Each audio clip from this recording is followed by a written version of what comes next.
Livre de la loi. Nombre 1. Les Israélites dans le désert du Sinaï. Moïse et Aaron comptent les Israélites pour la première fois.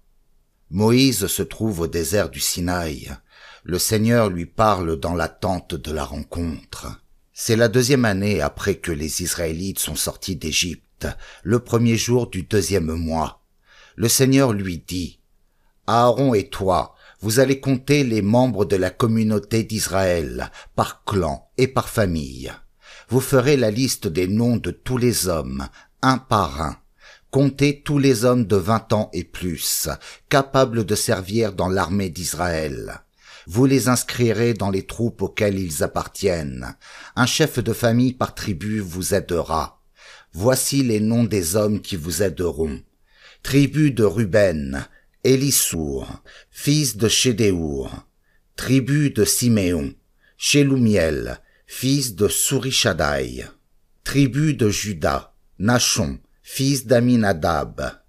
Tribu d'Issachar, Nethanéel, fils de Souar. Tribu de Zabulon, Eliab, fils de Hélon. Tribu d'Éphraïm, fils de Joseph, Élishama, fils d'Amioud. Tribu de Manassé, fils de Joseph, Gamliel, fils de Pédassour. Tribu de Benjamin, Abidan, fils de Guidoni. Tribu de Dan, Aïezé, fils d'Amishadaï. Tribu d'Asser, Pagiel, fils d'Ocran. Tribu de Gad, Eliasaph, fils de Déouel. Tribu de Nephtali, Aïra, fils d'Énan. Les chefs de famille de la communauté qu'on a choisis sont aussi des chefs militaires d'Israël. Moïse et Aaron prennent comme adjoints ces 12 hommes qui ont été nommés pour cela. Ils réunissent toute la communauté le 1er jour du 2e mois. Tous les Israélites âgés de 20 ans et plus se font inscrire un par clan et par famille. Comme le Seigneur l'a commandé, Moïse les fait donc compter dans le désert du Sinaï. Pour chaque tribu d'Israël, on compte les gens par clan et par famille. On écrit un par un les noms de tous les hommes de 20 ans et plus, capables de servir dans l'armée d'Israël. On commence par la tribu de Ruben, le fils aîné de Jacob. On trouve alors tribu de Ruben, 46 500. Tribu de Siméon, 59 300. Tribu de Gad, 45 650.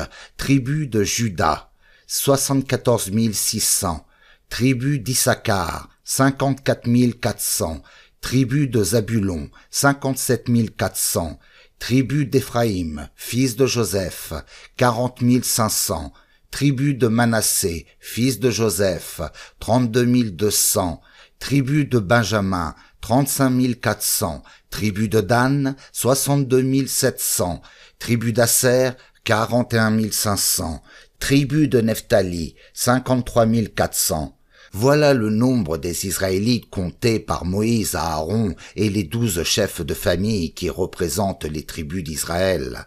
Le total des Israélites comptés par famille, âgés de 20 ans et plus, et capables de servir dans l'armée d'Israël, est de 603 550. La charge particulière de la tribu de Lévi. Les Israélites de la tribu de Lévi n'ont pas été comptés en même temps que les autres. En effet, le Seigneur a dit à Moïse : ne compte pas les gens de la tribu de Lévi en même temps que les autres. Tu leur donneras la charge de la tente sacrée qui abrite les tablettes de l'Alliance. Ils seront aussi chargés de tous les ustensiles et des choses qui s'y trouvent. Ils transporteront la tente de la rencontre et tout ce qu'il y a dedans. Ils feront le service de la tente, et ils camperont autour d'elle. Quand vous partirez, les Lévites démonteront la tente sacrée, puis quand vous installerez votre camp, ils la remonteront. Si quelqu'un qui n'est pas de cette tribu s'approche de la tente sacrée, il faut le faire mourir. Les Israélites camperont chacun dans son camp, chacun près de l'étendard de son groupe d'armée. Seuls les Lévites camperont autour de la tente sacrée qui abrite les tablettes de l'Alliance, et ils y feront leur service. De cette façon, je ne me mettrai pas en colère contre la communauté des Israélites. Les Israélites font exactement ce que le Seigneur a commandé à Moïse. La place des tribus dans le camp. Le Seigneur dit à Moïse et à Aaron, « Chaque Israélite doit camper près de l'étendard de son groupe d'armée et près de l'étendard de sa famille. Ils camperont autour de la tente de la rencontre, à une certaine distance. À l'est, il y aura le groupe d'armée rassemblé autour de l'étendard de Juda. Les hommes capables de servir dans l'armée seront commandés par un chef de leur tribu. Voici les noms de ces chefs. Tribu de Juda, Nachon, fils d'Aminadab, avec 74 600 hommes. Tribu d'Issachar, Nethanéel, fils de Souar, avec 54 400 hommes. Tribu de Zabulon, Eliab, fils de Hélon, avec 57 400 hommes. Le camp de Juda comptera donc 186 400 hommes pour les trois armées. Ils partiront les premiers. Au sud, il y aura le groupe d'armée rassemblé autour de l'étendard de Ruben. Les hommes capables de servir dans l'armée seront commandés par un chef de leur tribu. Voici les noms de ces chefs. Tribu de Ruben, Élissour, fils de Chédéour, avec 46 500 hommes. Tribu de Siméon, Shelumiel, fils de Surishadaï, avec 59 300 hommes. Tribu de Gad, Eliasaph, fils de Déouel, avec 45 650 hommes. Le camp de Ruben comptera donc 151 450 hommes pour les trois armées. Ils partiront les deuxièmes. Ensuite, les Lévites partiront avec la tente de la rencontre. Ils se trouveront donc au milieu des camps, entre les deux premiers groupes et les deux derniers. Ils partiront dans l'ordre où ils campent, chacun à sa place, un groupe après l'autre. À l'ouest, il y aura le groupe d'armées rassemblé autour de l'étendard d'Éphraïm. Les hommes capables de servir dans l'armée seront commandés par un chef de leur tribu. Voici les noms de ces chefs. Tribu d'Éphraïm, Élishama, fils d'Amioud, avec 40 500 hommes. Tribu de Manassé, Gamliel, fils de Pédassour, avec 32 200 hommes. Tribu de Benjamin, Abidan, fils de Guidoni, avec 35 400 hommes. Le camp d'Éphraïm comptera donc 108 100 hommes pour les trois armées. Ils partiront après les Lévites. Au nord, il y aura le groupe d'armées rassemblé autour de l'étendard de Dan. Les hommes capables de servir dans l'armée seront commandés par un chef de leur tribu. Voici les noms de ces chefs. Tribu de Dan, Ahiézé, fils d'Amishadaï, avec 62 700 hommes. Tribu d'Asser, Pagiel, fils d'Okran, avec 41 500 hommes. Tribu de Nephtali, Aïra, fils d'Énan, avec 53 400 hommes. Le camp de Dan comptera donc 157 600 hommes pour les trois armées. Ils partiront les derniers. Tous partiront, groupés autour de leurs étendards. Le total des Israélites qu'on a compté par famille et par armée est de 603 550. Les Lévites n'ont pas été comptés en même temps que les autres Israélites. C'est ce que le Seigneur a commandé à Moïse. Les Israélites font exactement ce que le Seigneur a commandé à Moïse. Ils campent près de leurs étendards et ils partent par clan et par famille. Le travail de la tribu de Lévi. Voici quels sont les gens de la famille d'Aaron et de Moïse à l'époque où le Seigneur parle à Moïse au mont Sinaï. Aaron a 4 fils. L'aîné s'appelle Nadab. Les autres sont Abihu, Élazar et Ithamar. Ils ont été consacrés comme prêtres et ils ont commencé leur service. Mais Nadab et Abihu sont morts devant le lieu saint, dans le désert du Sinaï. En effet, ils avaient présenté au Seigneur une offrande de parfum brûlé sur un feu interdit. Ils n'avaient pas de fils. C'est donc Élazar et Ithamar qui servent comme prêtres à côté de leur père Aaron. Le Seigneur dit à Moïse: Fais venir les Israélites de la tribu de Lévi, donne-les comme aide à Aaron, ils seront à son service et au service de toute la communauté d'Israël, devant la tente de la rencontre. Ils s'occuperont de la tente sacrée, ils prendront soin de tous les objets de la tente de la rencontre, et ils seront au service des Israélites pour s'occuper de la tente sacrée. Tu donneras les Lévites à Aaron et à ses fils, ils lui seront vraiment donnés comme aide de la part des Israélites. Attention, seuls Aaron et ses fils doivent servir comme prêtres. Si quelqu'un fait ce service sans être prêtre, il faut le faire mourir. Le Seigneur dit à Moïse: c'est moi qui ai choisi les Lévites parmi les Israélites pour remplacer les fils aînés du peuple d'Israël. Les Lévites m'appartiennent. En effet, le jour où j'ai fait mourir tous les premiers-nés d'Égypte, je me suis réservé tous les premiers-nés des Israélites et les premiers-nés de leurs animaux. Le Seigneur, c'est moi. Moïse compte les gens de la tribu de Lévi pour la première fois.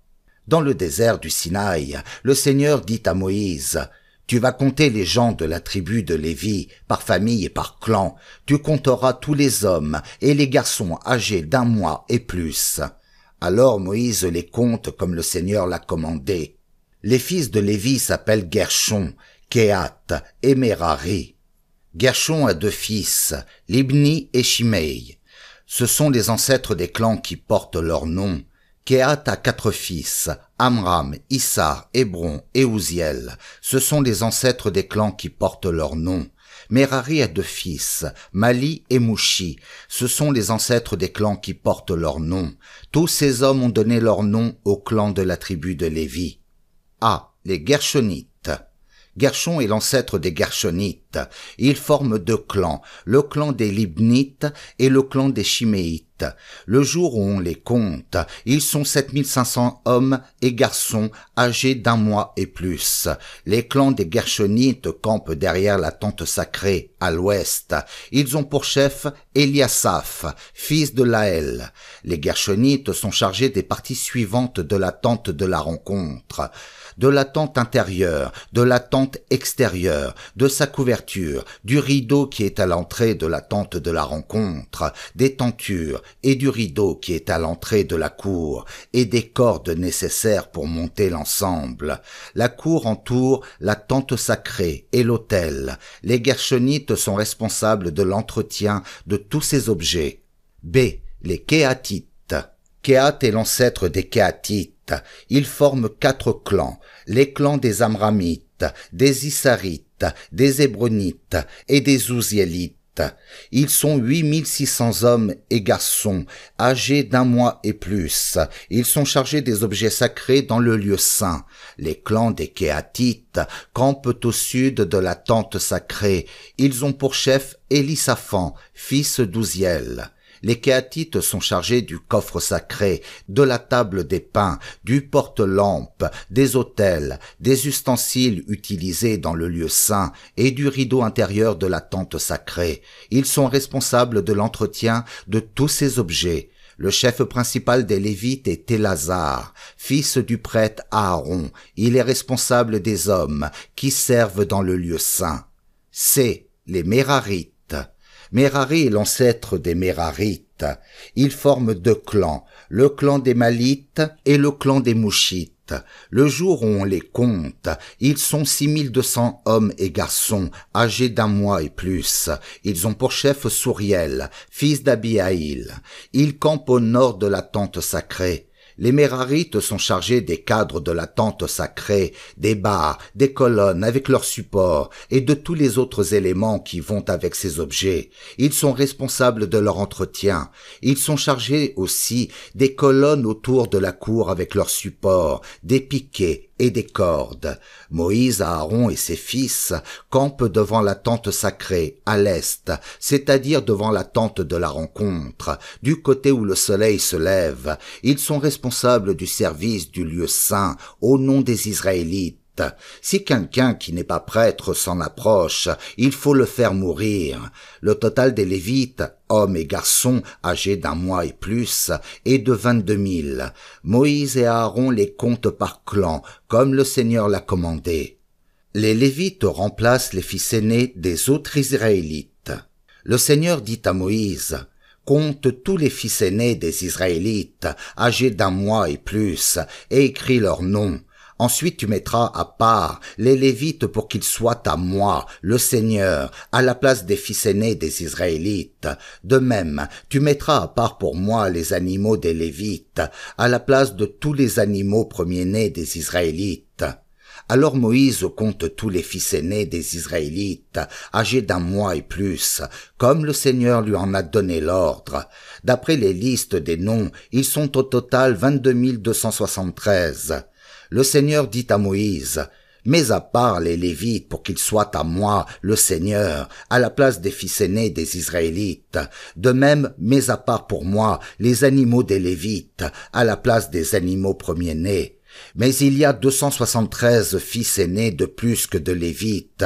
Il faudra les racheter. Pour chacun d'eux, tu fixeras un prix de 5 pièces d'argent de 10 grammes chacune, comme celle utilisée dans le lieu saint.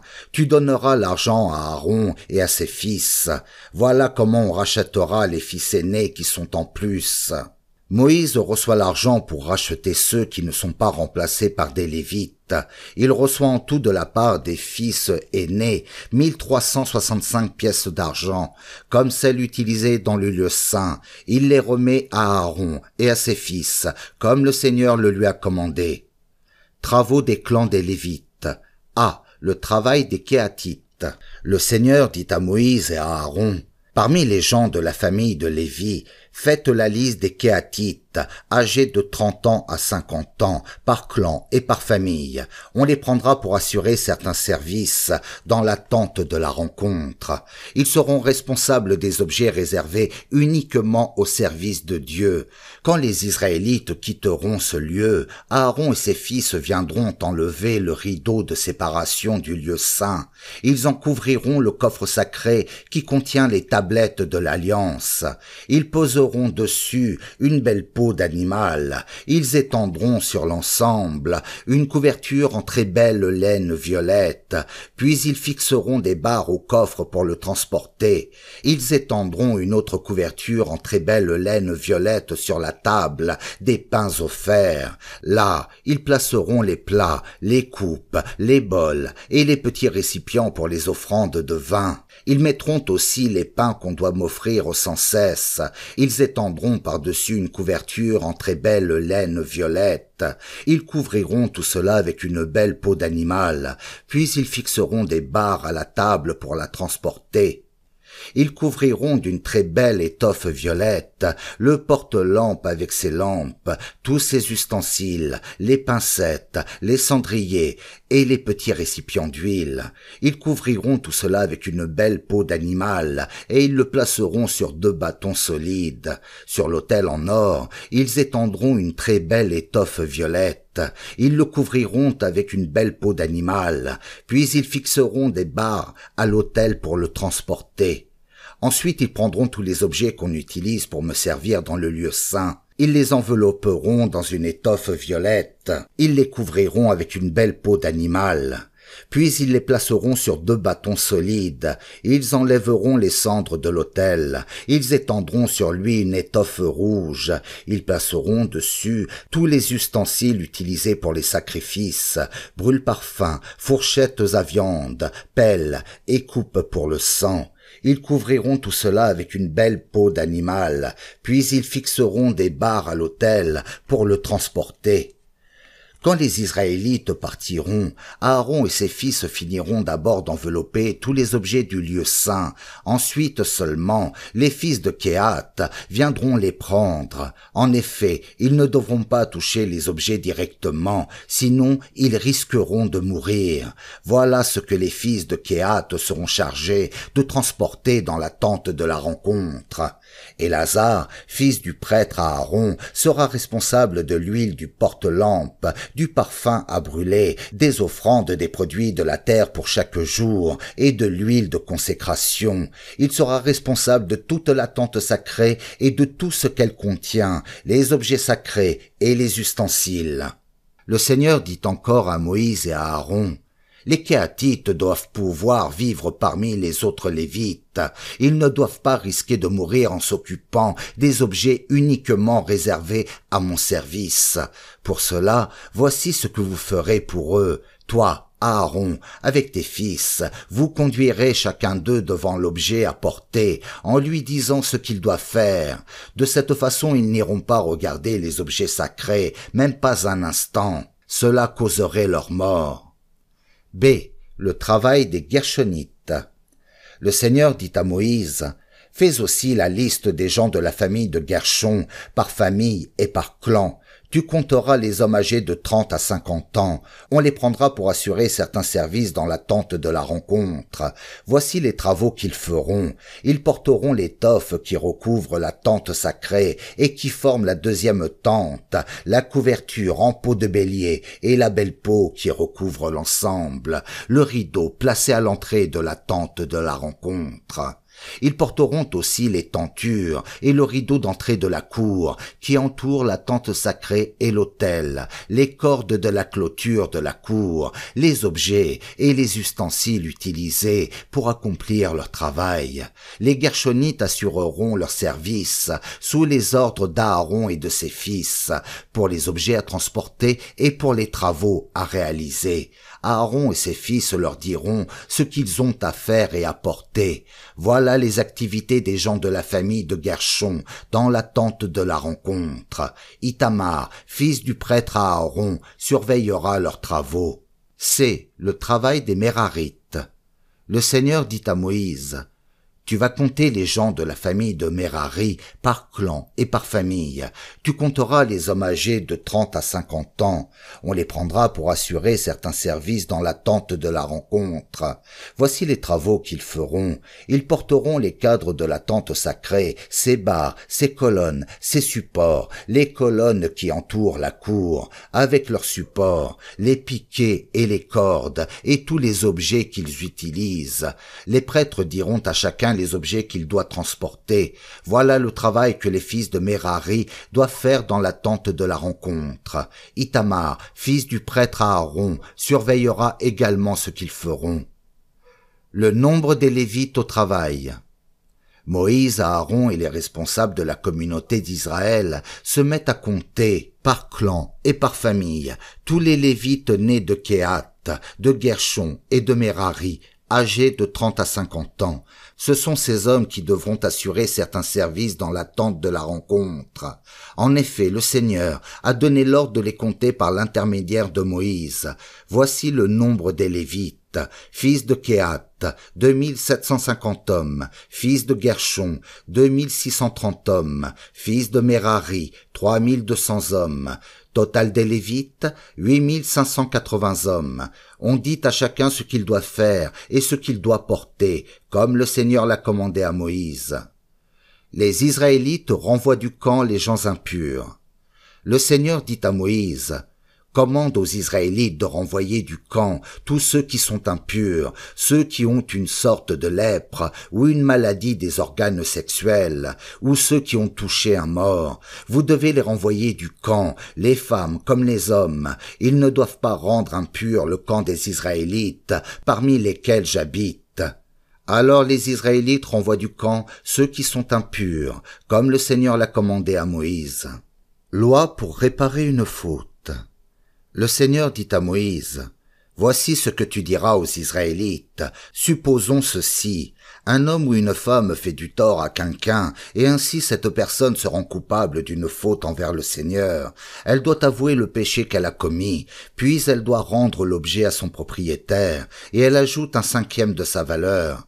Mais le propriétaire est peut-être mort, et il n'a peut-être pas de parents proches à qui on peut rendre l'objet. Dans ce cas, on doit donner l'objet à un prêtre, c'est-à-dire à moi, le Seigneur. De plus, le coupable offre un bélier en sacrifice de réparation, et avec cet animal le prêtre fait sur le coupable le geste de pardon pour son péché. Quand les Israélites prennent une part sur une offrande et qu'ils la portent à un prêtre, cette part est pour ce prêtre. Quand quelqu'un fait une offrande au Seigneur, il la remet au prêtre. Ce que quelqu'un donne à un prêtre appartient à ce prêtre. Loi pour un cas de jalousie. Le Seigneur dit à Moïse: Voici ce que tu diras aux Israélites. Supposons ceci. Une femme mariée se conduit mal en trompant son mari. Elle a perdu son honneur en couchant en secret avec un autre homme. Son mari n'en est pas sûr parce qu'il n'y a pas de témoin contre elle. On ne l'a pas surprise au moment où elle trompait son mari. Mais il devient jaloux. Il pense que sa femme l'a trompé et c'est vrai. Ou encore un homme devient jaloux. Il croit que sa femme a perdu son honneur et c'est faux. Dans les deux cas, le mari doit conduire sa femme devant un prêtre. Il apportera l'offrande nécessaire pour elle, 3 kilos de farine d'orge. Il ne versera pas d'huile sur cette farine et il ne mettra pas d'encens. En effet, c'est une offrande de jalousie. Un homme marié fait cette offrande quand il veut découvrir une faute. Le prêtre conduit la femme dans le lieu saint pour qu'elle se présente devant mon autel. Il prend de l'eau sacrée dans un récipient en terre. Il prend de la poussière ramassée sur le sol de la tente sacrée et il la met dans l'eau. Il met en désordre les cheveux de la femme qu'il fait paraître devant moi, le Seigneur. Il met sur ses mains ouvertes l'offrande qui va découvrir sa faute, c'est-à-dire l'offrande de jalousie. Lui-même tient dans ses mains l'eau amère qui apporte la malédiction. Le prêtre fait jurer la femme en disant: 2 cas sont possibles. Ou bien un homme n'a pas couché avec toi, tu ne t'es pas mal conduite, tu n'as pas perdu ton honneur en trompant ton mari, alors que la malédiction de cette eau amère ne tombe pas sur toi. Ou bien, au contraire, tu as perdu ton honneur en trompant ton mari, un autre homme a couché avec toi, et bien que le Seigneur te punisse, que tu n'aies jamais d'enfant, qu'il rende ton ventre stérile, alors les gens de ton peuple te citeront en exemple, quand ils lanceront une malédiction en prononçant un serment, que cette eau qui apporte la malédiction entre dans ton corps pour que ton ventre soit stérile et que tu n'aies jamais d'enfant. La femme doit répondre: oui, je suis d'accord. Le prêtre met par écrit les paroles de malédiction, puis il les trempe dans l'eau amère pour les effacer. Il donne à boire l'eau amère à la femme pour que cette eau qui porte la malédiction entre en elle. Avant cela, il reprend des mains de la femme l'offrande qui va découvrir sa faute. Il l'offre au Seigneur avec le geste de présentation et il la porte à l'autel. Il prend une poignée de farine appelée souvenir et il la brûle sur l'autel. Ensuite, il fait boire l'eau à la femme. Voici ce qui se passera. Ou bien cette femme a vraiment perdu son honneur en trompant son mari. Dans ce cas, l'eau amère qui apporte la malédiction entre en elle. Elle fait gonfler son ventre et elle la rend stérile. Alors les gens de son peuple la citent en exemple quand ils lancent une malédiction. Ou bien cette femme n'a pas perdu son honneur, elle est pure. Alors on reconnaît qu'elle n'est pas coupable et elle pourra avoir des enfants. Voilà la loi pour un cas de jalousie. Elle s'applique à une femme qui se conduit mal en trompant son mari et qui perd son honneur. Elle s'applique aussi à un homme qui devient jaloux. Il croit que sa femme l'a trompé et c'est faux. Le mari oblige sa femme à se présenter devant moi, le Seigneur, et le prêtre lui applique toutes les règles de cette loi. On ne reprochera rien au mari, mais la femme sera punie si elle est coupable. Règle pour consacrer quelqu'un au Seigneur. Le Seigneur dit à Moïse: Voici ce que tu diras aux Israélites. Quand une personne, homme ou femme, décide de se consacrer à moi, le Seigneur, elle fait le vœu de Nazir. Cette personne ne doit jamais boire de vin ni d'alcool, ni de vinaigre de vin, ni de vinaigre d'alcool, ni de jus de raisin. Elle ne doit pas manger de raisin frais ni de raisin sec. Pendant tout le temps de son vœu, elle ne doit rien manger qui vient de la vigne, même pas les pépins ou la peau des grains de raisin. Elle ne doit pas non plus avoir les cheveux coupés. Elle est consacrée à mon service.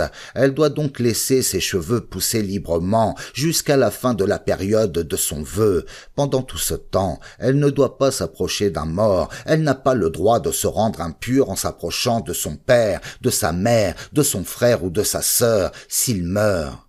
En effet, elle est consacrée à mon service, comme ses cheveux non coupés le montrent. Pendant tout le temps de son vœu, cette personne m'est consacrée à moi, le Seigneur. Si quelqu'un meurt brusquement à côté d'elle, son temps de consécration s'arrête, parce qu'elle a touché un mort. Au bout d'une semaine, elle est de nouveau pure, et elle se rase la tête. Le jour suivant, elle apporte 2 tourterelles ou 2 pigeons au prêtre, à l'entrée de la tente de la rencontre. Le prêtre offre un des oiseaux en sacrifice pour que cette personne reçoive le pardon, et il offre l'autre oiseau en sacrifice complet.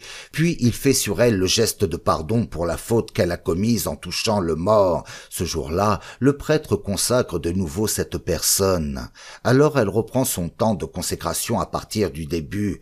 Elle offre un agneau d'1 an en sacrifice de réparation. Le temps d'avant ne compte pas puisque son vœu a été arrêté.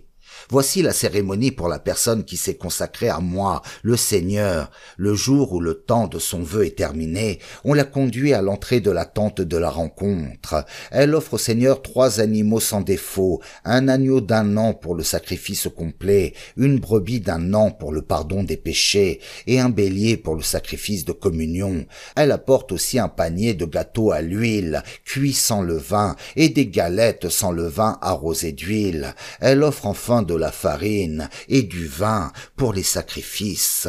Le prêtre présente ses offrandes devant moi, le Seigneur, puis il offre le sacrifice pour le pardon des péchés et le sacrifice complet.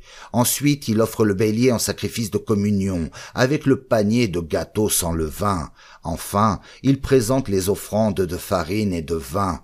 À ce moment-là, la personne qui s'est consacrée à mon service se rase la tête à l'entrée de la tente de la rencontre. Puis elle jette ses cheveux dans le feu où on brûle le sacrifice de communion. Quand l'épaule du bélier est cuite, le prêtre la prend. Dans le panier, il prend aussi un gâteau sans levain et une galette. Il les met dans les mains de cette personne après qu'elle s'est rasé la tête. Le prêtre m'offre ses dons à moi, le Seigneur, avec le geste de présentation.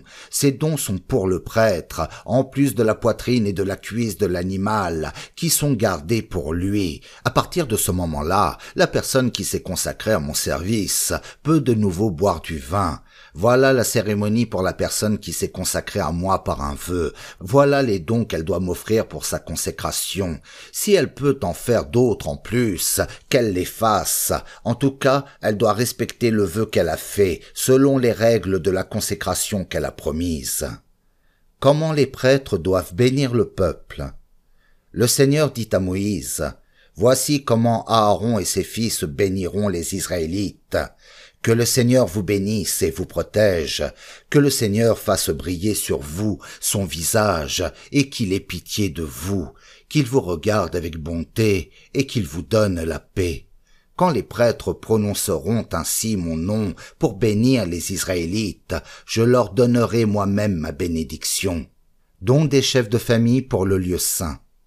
Le jour où Moïse a fini de dresser la tente sacrée, il la consacre en versant sur elle de l'huile de consécration. Il consacre aussi tous ses objets, avec l'autel et tous ses ustensiles. Ensuite, les chefs de famille représentant les tribus d'Israël s'avancent. Ce sont les chefs qui ont compté les Israélites. Ils amènent comme don pour le Seigneur 6 chariots couverts et 12 bœufs. Chaque chariot est offert par 2 chefs, et chaque bœuf est offert par un chef. Il les amène devant la tente sacrée. Le Seigneur dit à Moïse, « Accepte leurs dons. On utilisera ces chariots et ces bœufs pour le service de la tente de la rencontre. Tu les remettras aux Lévites en tenant compte des travaux que chacun d'eux doit faire. » Moïse accepte donc les chariots et les bœufs. Il les remet aux Lévites.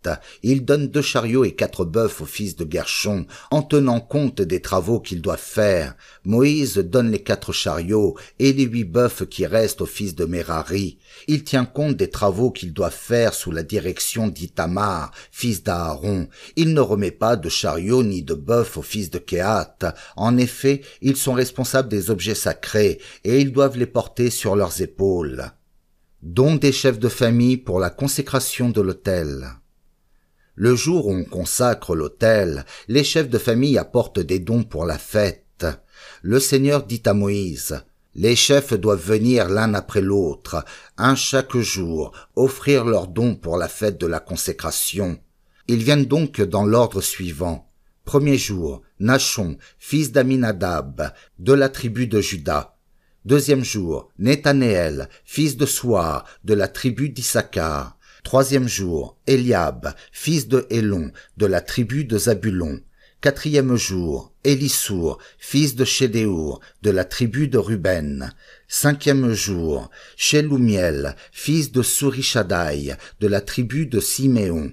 Sixième jour, Eliasaph, fils de Déuel, de la tribu de Gad. Septième jour, Elishama, fils d'Amioud, de la tribu d'Éphraïm. Huitième jour, Gamliel, fils de Pédassour, de la tribu de Manassé. Neuvième jour, Abidan, fils de Guidoni, de la tribu de Benjamin. Dixième jour, Aïezé, fils d'Amishadaï, de la tribu de Dan. Onzième jour, Pagiel, fils d'Ocran, de la tribu d'Asser. Douzième jour, Aïra, fils d'Énan, de la tribu de Nephtali. Chacun apporte les dons suivants: un plat en argent pesant 1300 grammes ou plus, et un récipient en argent pour le sang pesant 700 grammes ou plus.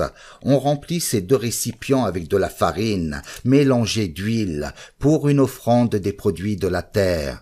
Une coupe en or, pesant 100 grammes, remplie de parfums à brûler, un taureau, un bélier et un agneau d'1 an, pour des sacrifices complets, un bouc, qu'on offrira pour recevoir le pardon des péchés, 2 bœufs, 5 béliers, 5 boucs et 5 agneaux d'1 an, pour des sacrifices de communion. Voici tous les dons des chefs de famille d'Israël pour la fête de la consécration de l'autel. 12 plats en argent, 12 récipients en argent pour le sang, 12 coupes en or. Chaque plat pèse 1300 grammes ou plus, chaque récipient pèse 700 grammes ou plus. Cela fait en tout 24 kilos d'argent, chaque coupe en or pèse 100 grammes. Les 12 ensemble pèsent donc 1200 grammes. Elles sont pleines de parfums à brûler. Il y a aussi 12 taureaux, 12 béliers et 12 agneaux d'1 an pour les sacrifices complets, avec les offrandes des produits de la terre qui les accompagnent. Il y a 12 boucs offerts pour recevoir le pardon des péchés, 24 taureaux, 60 béliers, 60 boucs et 60 agneaux d'1 an pour les sacrifices de communion.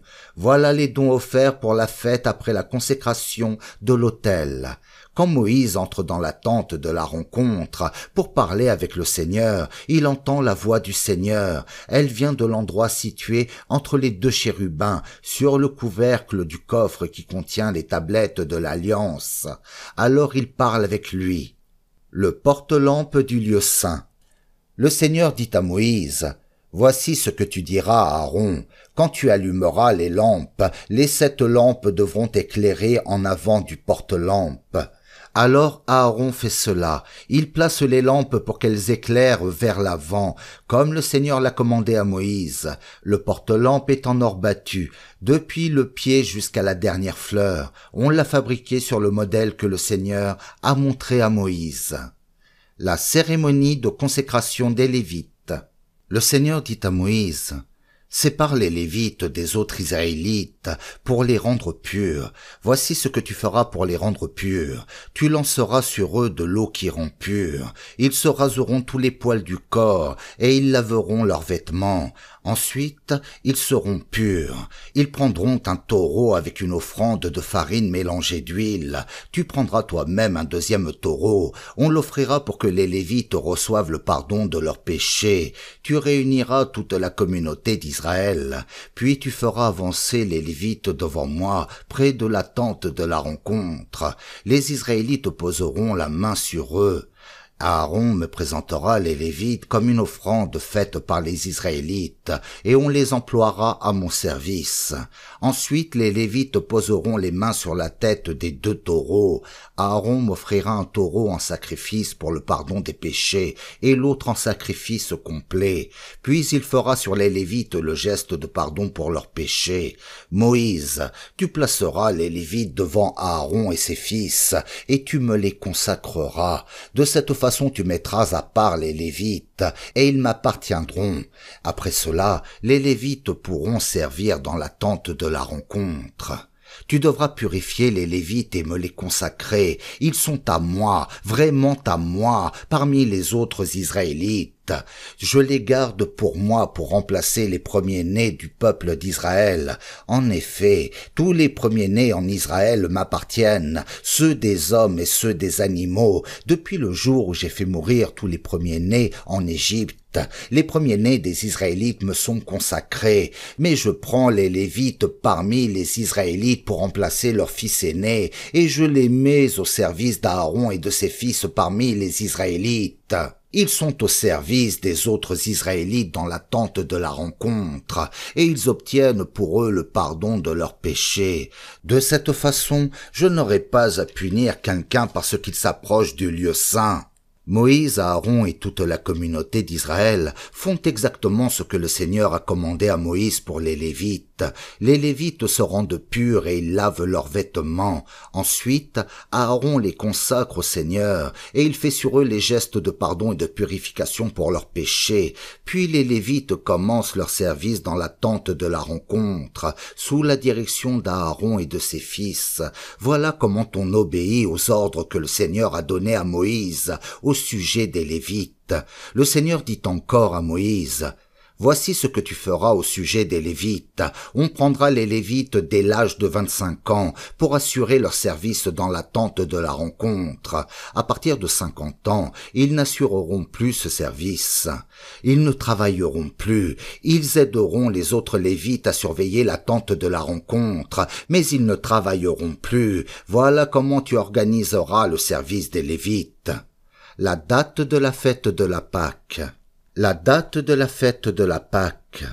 Le Seigneur parle à Moïse dans le désert du Sinaï. C'est la 2e année après que les Israélites sont sortis d'Égypte, le 1er mois.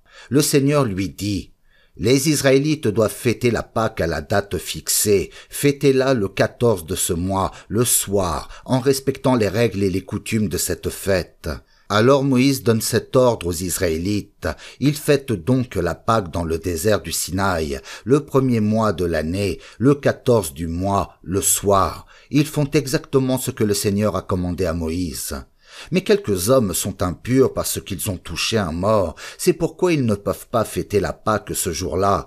Alors ils vont trouver Moïse et Aaron le jour même. Ils disent à Moïse: Nous avons touché un mort et nous sommes devenus impurs. Nous n'avons pas le droit d'apporter notre offrande au Seigneur à la date fixée, comme tous les Israélites. Pourquoi donc? Moïse répond: Attendez, je dois savoir ce que le Seigneur commande dans votre cas. Le Seigneur dit à Moïse: Voici ce que tu diras aux Israélites. Supposons ceci. Au moment de fêter la Pâque en mon honneur, un homme est impur parce qu'il a touché un mort, ou bien il voyage au loin. Il fêtera quand même la Pâque. Ceci est valable pour vous-même, pour vos enfants et les enfants de leurs enfants. Ils feront cette fête un mois plus tard, le 14 du mois, le soir. Ils mangeront l'agneau du sacrifice avec des pains sans levain et des herbes amères. Ils ne garderont rien pour le jour suivant. Ils ne casseront pas les os de l'animal. Ils fêteront la Pâque en respectant fidèlement les règles de cette fête. Mais voici un autre cas. Quelqu'un est pur, il ne voyage pas, mais il est négligent. Il ne fête pas la Pâque à la date fixée. Alors il faut le chasser de la communauté d'Israël. Il s'est rendu coupable d'une faute parce qu'il n'a pas apporté son offrande à la date fixée. Si des étrangers installés chez vous veulent fêter la Pâque en mon honneur, ils respecteront les règles et les coutumes de cette fête. Ces règles sont les mêmes pour vous tous, Israélites et étrangers. Le nuage de fumée couvre la tente sacrée. Le jour où on dresse la tente sacrée, le nuage de fumée vient couvrir la tente qui abrite les tablettes de l'Alliance. Le soir, le nuage devient comme du feu et il reste là jusqu'au matin. À partir de ce jour-là, c'est toujours la même chose. Le nuage de fumée couvre la tente sacrée et pendant la nuit, il devient comme du feu. Chaque fois que ce nuage monte au-dessus de la tente, les Israélites partent aussitôt et ils dressent leur tente à l'endroit où le nuage de fumée se pose. Les Israélites partent sur l'ordre du Seigneur et ils dressent leur tente également sur son ordre. Ils restent dans le camp aussi longtemps que le nuage de fumée couvre la tente sacrée. Quand le nuage reste longtemps sur la tente, les Israélites assurent le service du Seigneur et ils ne partent pas. Quelquefois, le nuage reste seulement peu de jours. Alors les Israélites dressent leur tente sur l'ordre du Seigneur et ils partent sur l'ordre du Seigneur.